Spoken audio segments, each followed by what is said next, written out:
দুনিয়াতে যেরকম অর্থ সম্পদের অনেক দাম, মানুষ চলার প্রয়োজন, অর্থ ছাড়া চলতে পারে না। মৃত্যুর পরের জীবন নেকি ছাড়া মানুষ চলতে পারে না। এই জন্য ওই ব্যক্তি বুদ্ধিমান যে ব্যক্তি মৃত্যুর পরের জিন্দেগিকে নেক আমল দ্বারা সাজিয়ে রাখে, সবসময় নেকির পিপাসা থাকে। আজকের এই মাহফিল কেন? বুঝের জন্য। কিসের জন্য? বুঝের জন্য। এই পৃথিবীতে আল্লাহ তাআলা 18,000 কম বেশি মাখলুক বানাইলেন। তার মধ্যে সবচেয়ে দামি, আল্লাহর কাছে প্রিয় মানুষ, যেই মানুষের জন্য আল্লাহ আসমান বানালেন, জমিন বানালেন, সূর্য বানালেন, দুনিয়ার ফল ফলাদি, মাছ গোশত, শাক সবজি এইগুলো দিয়ে সাজাইয়া মানুষের উপকারের জন্য আল্লাহ এই দুনিয়াতে মানুষের উপকারের জন্য এগুলোকে তৈরি করলেন। কি কোন কথা ঠিক কি? দুনিয়ার মধ্যে সূর্য, এই সূর্য যদি ভাইরা এক সপ্তাহ বন্ধ থাকে, দেখবেন ফসলের মধ্যে পোকা ধরে গেছে। পোকা, ফসল নাই।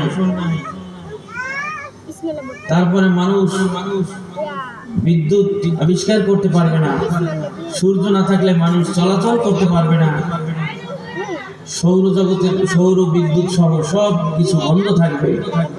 আল্লাহ তাআলা সূর্যকে পূর্ব দিক থেকে উঠাইয়া পশ্চিম দিকে নিয়ে যান, কারণ পশ্চিমে তো কিছু মানুষ আছে, তাদের জন্য আবার ওই দিক নিয়ে যায়। এই সূর্যটা বৈজ্ঞানিকরা বলেন দুনিয়ার থেকে 13 লক্ষ গুণ বড়। বলেন সুবহানাল্লাহ। এই দুনিয়ার থেকে সূর্য 9,30,00,000 মাইল দূরে।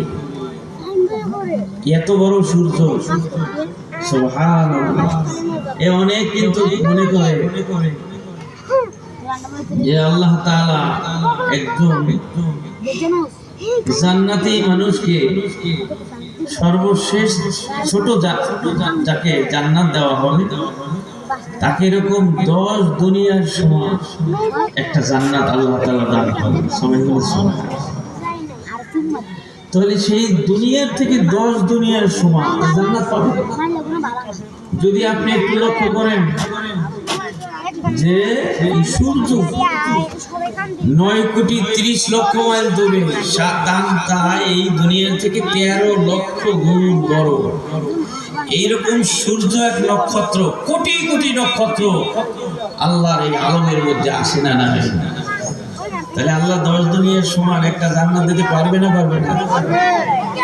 এখন বৈজ্ঞানিকরা বলে